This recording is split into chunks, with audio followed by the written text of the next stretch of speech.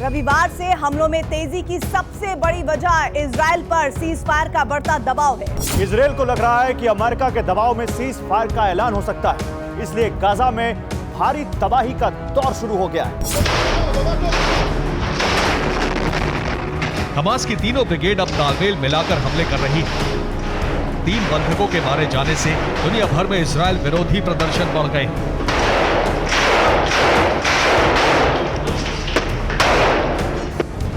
और इजराइल में भी नेतन्याहू पर प्रेशर बढ़ रहा है। ऐसे में हमास की कोशिश यही है कि ज्यादा से ज्यादा हमले करके इजराइल की मुश्किलें बढ़ाई जाए।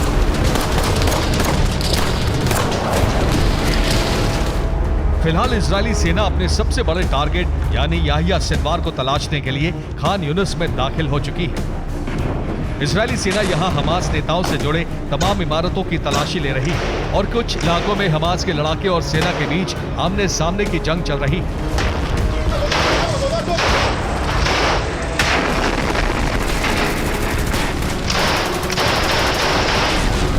इजरायल एक तरफ तेजी से हमास के ठिकानों को तबाह कर रहा है तो दूसरी तरफ मिस्र से बातचीत भी फाइनल दौर में है, ताकि बॉर्डर पर मौजूद हमास के सीक्रेट रास्तों को हमेशा के लिए बंद किया जा सके। Bureau report, TV 9 Bharat.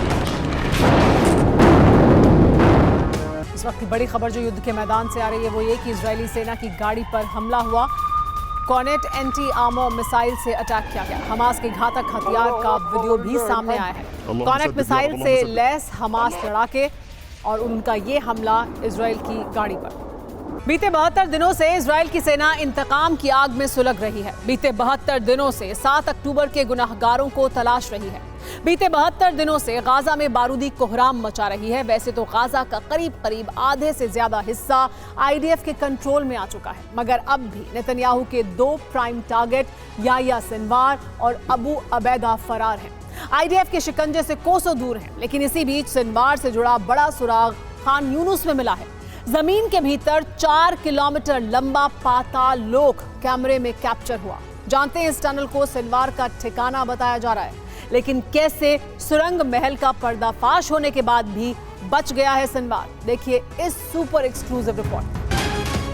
Gaza का वो अदृश्य संसार जिसे हमास की सबसे बड़ी पनाहगाह माना जाता है, गाजा का वो अनदेखा ठिकाना जिसे हमास ने अपना बारूदी जखीरा बना रखा है,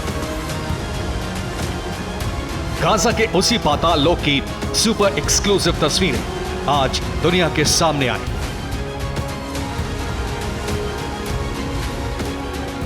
आईडीएफ ने दक्षिण गाजा के खान यूनिस इलाके में हमास की सबसे लंबी टनल का पर्दाफाश किया और जानते हैं 4 किलोमीटर लंबी सुरंग करीब 40 से 165 फीट तक गहरी थी। टनल का एंट्री पॉइंट दक्षिणी गाजा के खान यूनिस में मौजूद था, तो वहीं आखिरी मुहाना इरेस क्रॉसिंग से 400 मीटर पहले तक बना था। विशालकाय टनल को याहिया सिनवार के भाई मोहम्मद सिनवार ने बनवाया था, मगर आईडीएफ की नाहल ब्रिगेड की 931वीं बटालियन ने सुरंग की तलाश की। जमीन के भीतर मौजूद हमास के इस पाताल लोक को वैसे तो इलेक्ट्रॉनिक मैपिंग के जरिए तलाशा गया, मगर खान यूनिस में इतनी बड़ी सुरंग बनी है, उसमें हमास के टॉप लीडर मौजूद हैं। इसका सुराग इजरायली सेना को एक वीडियो के जरिए पता चला, जिसे अब आप अपनी टीवी स्क्रीन पर देख रहे हैं। जमीन के भीतर सुरंग और उसमें रफ्तार से दौड़ती एसयूवी कार जिसमें सवार हैं 2 शख्स जो आपस में बातचीत कर रहे हैं। वहीं पीछे बैठा शख्स अपने मोबाइल से वीडियो शूट कर रहा है। इस वीडियो को देख आप भी हैरान रह गए होंगे, क्योंकि रफ्तार से दौड़ती एसयूवी को देख ऐसा कतई नहीं लग रहा है कि वो जमीन के भीतर मौजूद सुरंग में चल रही है। लेकिन तस्वीरें इस बात का सबूत है कि हमास ने कितनी हाईटेक और बड़ी सुरंगें बना रखी हैं, जिसमें कार या फिर एसयूवी भी चल सकती है। लेकिन बड़ा सवाल यह है कि एसयूवी में सवार शख्स कौन है? क्या वो हमास के सीनियर लीडर हैं या फिर टॉप कमांडर? तो आपको बता दें कि ड्राइवर की बगल वाली सीट पर जो शख्स बैठा दिखाई दे रहा है वो कोई और नहीं बल्कि हमास की पॉलिटिकल विंग का लीडर, गाजा में हमास की ऑपरेशनल कमांडर याहिया सिनवार का भाई है। नाम है मोहम्मद सिनवार।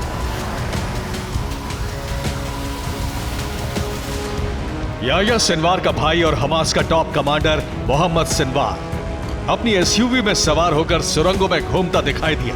बस फिर क्या, यही वीडियो आईडीएफ के लिए बड़ा क्लू साबित हुआ और मोहम्मद सिनवार की तलाश में जुटे इजरायली सेना ने खान यूनिस से इरेस क्रॉसिंग तक मौजूद सुरंग का पर्दाफाश किया। आपको बता दें कि 4 किलोमीटर लंबी सुरंग में कार या फिर एसयूवी चल सकती थी। इसके जरिए चंद मिनटों में इजरायल पहुंचा जा सकता था। खान यूनिस की सुरंग का इस्तेमाल हमास नेता कर रहे थे। टनल के भीतर सैटेलाइट फोन और वॉर रूम पाया गया। सुरंग में बंधकों को भी रखे जाने की आशंका जताई गई। आईडीएफ ने सुरंग तो तलाश ली, मगर याहिया सिनवार और उसका भाई मोहम्मद सिनवार से जुड़ा कोई भी सुराग टनल में नहीं मिला। मगर एक बात शीशे की तरह साफ हो गई कि जंग के दौरान याहिया सिनवार खान यूनिस की इसी सुरंग में छिपा जरूर होगा।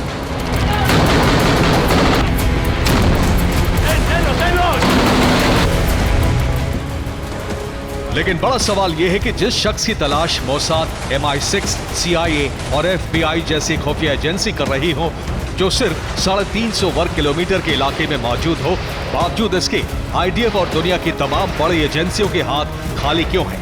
आखिर क्यों याहिया सिनवार को दबोचना मुश्किल हो रहा है? तो आपको बता दें कि भले ही याहिया सिनवार को जिंदा या फिर मुर्दा पकड़ने के लिए इजरायल ने पूरी ताकत झोंक दी है। उत्तरी गाजा से दक्षिणी गाजा तक के इलाके में सर्च ऑपरेशन को अंजाम दे रही है। लेकिन मोस्ट वांटेड याहिया सिनवार इतना शातिर है कि वो हर 24 घंटे में अपनी लोकेशन बदल ले रहा है।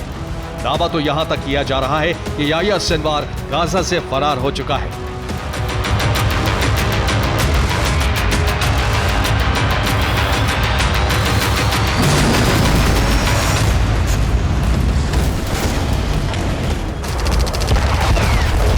इस वक्त इजरायल के 2 प्राइम टारगेट हैं, जिन्हें मौत के घाट उतारना नेतन्याहू के लिए बेहद जरूरी है। और इस फहरिस्त में पहला नाम है Yahya Sinwar, Hamas operational commander Gaza, Abu Ubaida प्रवक्ता अल कसाम ब्रिगेड।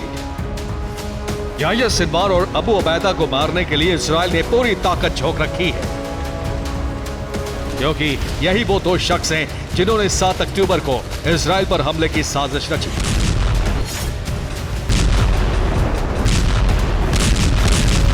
ऐसे में याह्या सिनवार और अबू अबैदा को मारकर नेतन्याहू अपना इंतकाम पूरा करना चाहते हैं। मगर एक रिपोर्ट में दावा किया जा रहा है कि हमास के ये दोनों लीडर गाजा से फरार हो चुके हैं। ऐसे में अब इनकी मौजूदा लोकेशन क्या है, ये पता लगाने के लिए इजराइल ने इंटरनेशनल ऑपरेशन का आगाज किया है।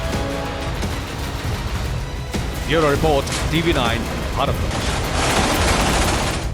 हमास के साथ जंग में अब इजरायली पीएम नेतन्याहू पर बंधकों की वापसी का दबाव भी बढ़ता जा रहा है। इजरायल में उनके इस्तीफे की मांग तेज हो गई है। अंतर्राष्ट्रीय और घरेलू दबाव इतना ज्यादा है कि बेंजामिन सरकार ने मोसाद चीफ को बंधकों की अदला बदली पर बातचीत के लिए हरी झंडी दे दी है। लेकिन हमास ऐसी कड़ी शर्तें रख रहा है जिन्हें मानने से फिलहाल तो सीज फायर हो सकता है, लेकिन भविष्य में इजरायल के लिए संकट बढ़ सकता है। देखिए बंधकों की रिहाई पर क्या है पेच और संकट में कैसे फंसते जा रहे हैं बेंजामिन नेतन्याहू। बंधकों की रिहाई के लिए इजरायल ने ऑपरेशन स्वॉर्ड्स ऑफ आयरन शुरू किया, लेकिन अभी भी हमास की कैद में 120 से ज्यादा बंधक हैं।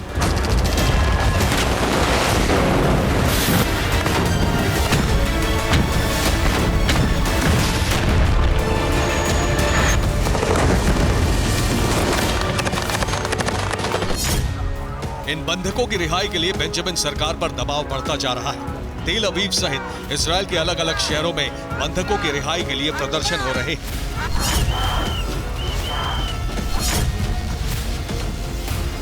जब तक बंधकों की रिहाई नहीं होती तब तक बेंजामिन सरकार को चैन की सांस नहीं मिलने वाली। इजरायल के नेता प्रतिपक्ष ने बेंजामिन नेतन्याहू के इस्तीफे की मांग की है। इजरायल की जनता भी प्रधानमंत्री से इस्तीफा मांग रही है। 70 दिन से ज्यादा की जंग के बाद भी इजरायली सेना हथियारों के दम पर एक बंधक नहीं छुड़ा पाई, बल्कि गलती के चलते 3 बंधकों की मौत हो गई।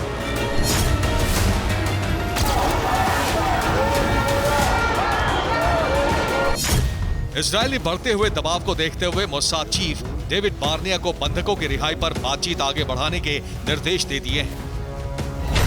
मोसाद प्रमुख डेविड बार्निया ने कतर के सुल्तान से बात की है। इजरायल ने पक्ष रखा कि बंधकों की रिहाई की बात आगे बढ़ाई जाए। इजरायल की इस पहल के बाद हमास ने अपनी शर्तें रख दी। हमास ने कहा है कि बंधकों के बदले इजरायल को फिलिस्तीनी रिहा करने होंगे। रिहा होने वाले लोगों की लिस्ट की अदला बदली एक दिन पहले होगी। एक सैनिक के बदले इजरायल को 300 फिलिस्तीनी रिहा करने होंगे। इजरायल एक सैनिक के बदले फिलिस्तीनियों की रिहाई की संख्या पर चर्चा कर रहा है। लेकिन हमास की शर्त सिर्फ यही नहीं है। हमास ने एक और शर्त रखी है कि इजरायल को हमास के बड़े नेता मारवन बरगोती को रिहा करना होगा। बरगोती इजरायल की ऑफिर जेल में बंद था, जिसे इजरायल ने रासोन जेल में ट्रांसफर कर दिया है। गाजा में मारवन बरगोती को इस्माइल हानिया से ज्यादा पॉपुलर नेता माना जाता है। इजरायल मानता है कि मारवन को रिहा किया गया तो फिर अंतर्राष्ट्रीय स्तर पर गाजा मुद्दा और भी तूल पकड़ेगा। दूसरी तरफ मारवन की रिहाई से देश में काफी विरोध का सामना करना पड़ सकता है।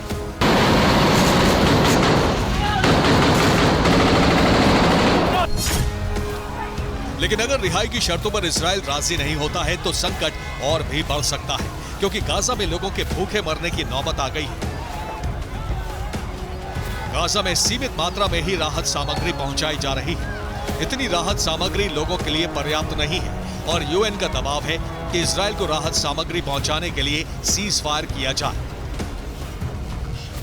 बेंजामिन सरकार बंधकों की रिहाई पर दोहरे संकट में फंस गई है। अगर बंधक सुरक्षित नहीं लौटे तो इजरायल की जनता के आक्रोश का सामना करना होगा।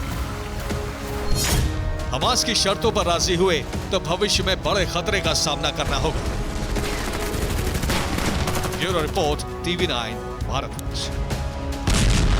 हमास पर बमबारी करता इजरायल लेबनान बॉर्डर पर हिजबुल्ला की घेरेबंदी में फंस गया है। हिजबुल्ला के लड़ाकों ने सरहद पर इजरायली पोस्ट को काफी नुकसान पहुंचाया है। कम दूरी की क्षमता वाले हथियारों से हिजबुल्ला विध्वंसक हमले कर रहा है। हमलों से बचने के लिए इजरायल ने नई रणनीति बनाई है, जिससे हिजबुल्ला को पीछे धकेलकर उसके मंसूबों को तबाह किया। उत्तरी बॉर्डर पर फंसे इजरायल ने अब एक ऐसा प्लान तैयार किया है जिससे हिजबुल्ला को काबू किया जा सके।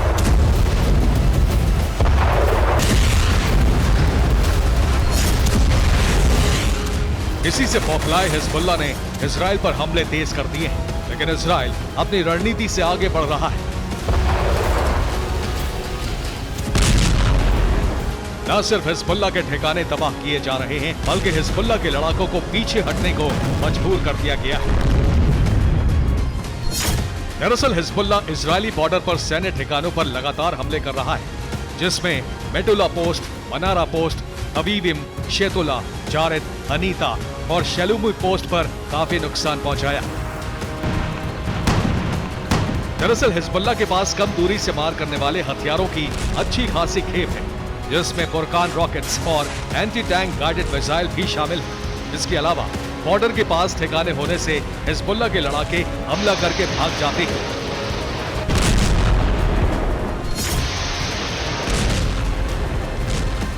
अब इजराइल पूरा फोकस गाजा पर करना चाहता है, इसलिए हिजबुल्लाह को पीछे ढकेलने की रणनीति बना रहा है, जिससे उसके कम दूरी के हथियार बेकार हो जाएं।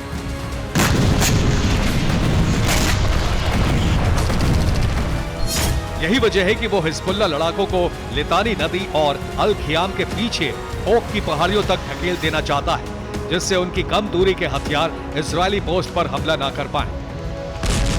इसके लिए इजरायल ने लेबनान के बॉर्डर से सटी पोस्ट पर हमले तेज कर दिए हैं, जिसमें कटमाउन पर एयर स्ट्राइक की जा रही है। होमाइन के पास पोस्ट पर बम गिराए जा रहे हैं। कफ्र किला पर बमबारी की गई। अल तैयब में हिजबुल्लाह लड़ाकों को मार गिराया। लिंदा में मिसाइल से हमला किया। यहां तक कि लेबनान के टाउन बुस्तान पर भी एयर स्ट्राइक। ये जवाब इजरायली मिलिट्री पोस्ट हनीता पर किए हमले के जवाब में किया गया।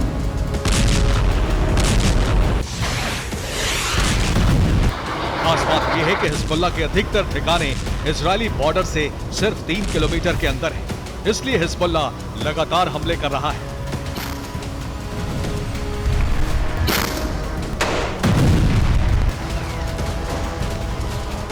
हालांकि इजरायल ने अपनी तरफ के हिस्से में 7 किलोमीटर का इलाका खाली करा लिया है। अब वहां सिर्फ मिलिट्री पोस्ट और कमांड सेंटर है।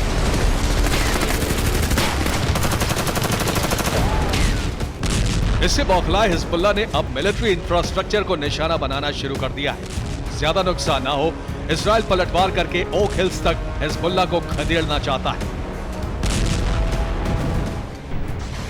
हो सकता है इजरायल अपने मिशन में कामयाब भी हो जाए, लेकिन तब इजरायल के लिए बड़ा संकट खड़ा हो सकता है जब हिजबुल्लाह को ईरान से लॉन्ग रेंज मिसाइल मिल जाएंगे। और वैसे भी ईरान इजरायल के खात्मे के लिए किसी भी हद तक जा सकता है। Bureau report, TV9 Bharatvarsh. भले ही मौजूदा वक्त में जंग इजराइल हमास के बीच छिड़ी हो, भले ही रूस के ताबड़तोड़ हमलों से यूक्रेन में खलबली मची हो, मगर इन सब के बीच किम जोंग का बारूदी अंदाज, सनक और जंगी फितूर दुनिया की टेंशन बढ़ा रहा है। क्योंकि साल 2023 के आखिर में फिर तानाशाह किम ने धमाका किया है, फिर से अमेरिका तक खलबली मचाई है। दरअसल जापानी डिफेंस का दावा है कि नॉर्थ कोरिया ने लंबी दूरी वाली बैलिस्टिक मिसाइल का टेस्ट किया है। मगर क्यों? देखिए इस रिपोर्ट में।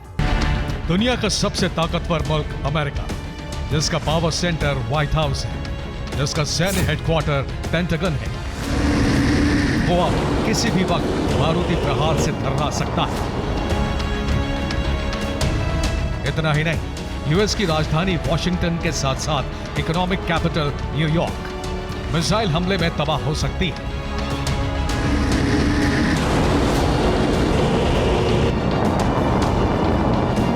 आशंका तो यहां तक जताई जा रही है कि अगर अमेरिका पर एटमी प्रहार हुआ तो कैलिफोर्निया, फ्लोरिडा, ओहायो और न्यू जर्सी जैसे प्रांत तहस नहस हो सकते हैं।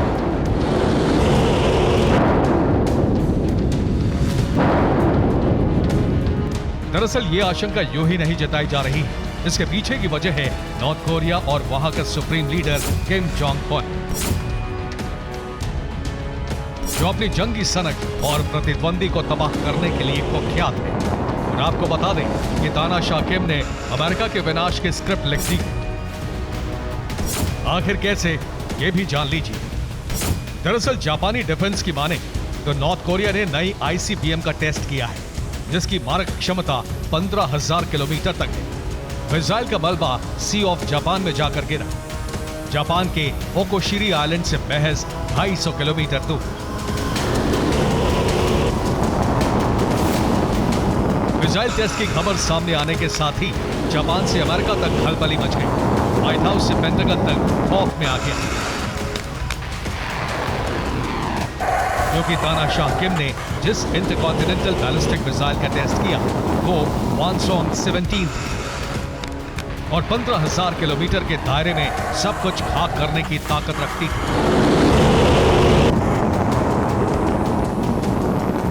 आपको बता दें कि इससे पहले भी नॉर्थ कोरिया की तरफ से वानसोंग 17 के टेस्ट की खबरें सामने आई थी, मगर इस बार तो जापानी डिफेंस ने पुख्ता दावा किया है कि उत्तर कोरिया ने 15,000 किलोमीटर तक पार करने वाली मिसाइल को फायर किया है, जो एटमी हमला करने की भी ताकत रखती है। आपको बता दें कि 75वें सेना स्थापना समारोह के मौके पर नॉर्थ कोरिया ने दुनिया के सामने अपने जंगी हथियारों की नुमाइश की थी। इसी मौके पर तानाशाह ने वानसोंग 17 जैसे विनाशकारी हथियार की झलक भी दिखाई थी, जो दुनिया के किसी भी कोने में पलक झपकते ही बड़े देशों में प्रचंड तबाही मचा सकता है।